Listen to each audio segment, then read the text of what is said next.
دکتر چه تکنولوژی‌های جدیدی برای جوانسازی پوست به تازگی معرفی شدن؟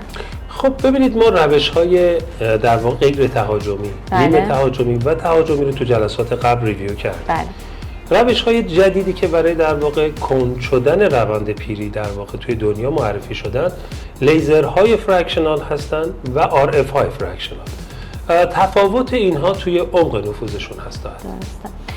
لیزرهای فرکشنال چگونه به بهبود پوست ما کمک میکنن؟ اگه یادتون باشه تو جلسات قبلی کاهش تولید دو تا پروتئین به نام کلاژن و الاستین که هر کدوم مسئول در واقع استحکام و الاستیسیتی بودن پوست بودن رو توضیح دادیم.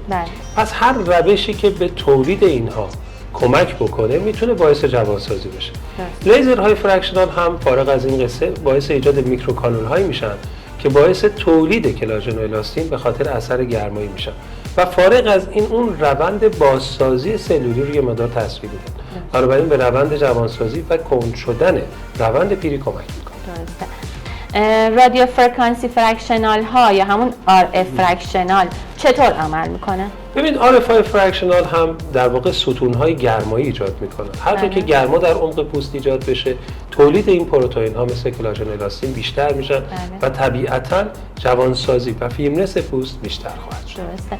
تزریق پلاسمای غنی از پلاکت یا همون PRP هم توی جوانسازی پوست به کار میره؟ جدیداً تا 10 سال پیش کمتر استفاده میشد. جدیداً در واقع به این نتیجه رسیدیم تو این چند سال کنونی که پلاکت ها و فاکتورهای رشدی که همراه با پلاکت ما میتونیم از پلاسمای خون جدا بکنیم هم به عنوان یک ماده مؤثره برای تولید کلاژن و الاستین تو لایه عمقی میتونن تاثیر داشته باشن. متشکرم، توضیحاتتون عالی بود.